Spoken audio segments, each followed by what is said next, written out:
Deadman's Island, located in the Medway estuary near the Isle of Sheppey in Kent, England, lies Deadman's Island, a small uninspiring stretch of land that contains a dark secret. Over generations, this uninhabited mudbank has inspired tales of supernatural devil dogs, bodies buried without their skulls, and brain-eating ghouls to scare the local children from venturing too close to its lonely shores. The truth behind the island stems back to the end of the Napoleonic Wars. At the war's conclusion, some of the naval vessels were repurposed and converted into stationary floating prisons called hulks. The ships were rendered inoperable or unseaworthy, stripped of their mast, rigging and sails. Their gun ports were replaced with steel bars and the gun decks fitted with cells to hold hundreds of convicts, with boys as young as 10 who were sentenced to the hulks for petty crimes by the draconian penal laws of the period. Within the Chatham area of the Medway, historical records note at least 10 prison hulks throughout the late 18th and 19th century that included the HMS Canada, HMS Cumberland,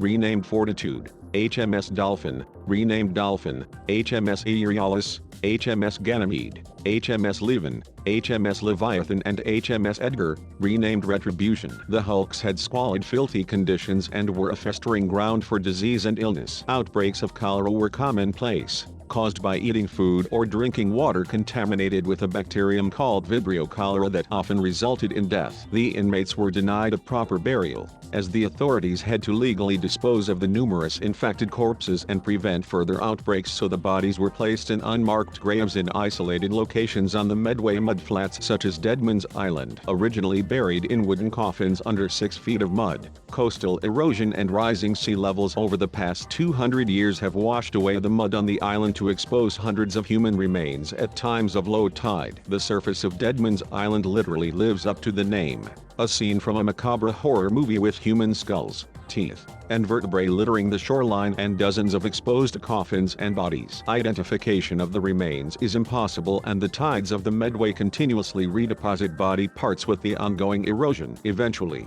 Deadman's Island and its hundreds of lost souls will be taken by the elements and will succumb to the sea. Today the island is owned by Natural England and is also a site of special scientific interest, SSSI, with access restricted, only accessible with permission, to protect the nesting and breeding of birds under the Ramsar Convention.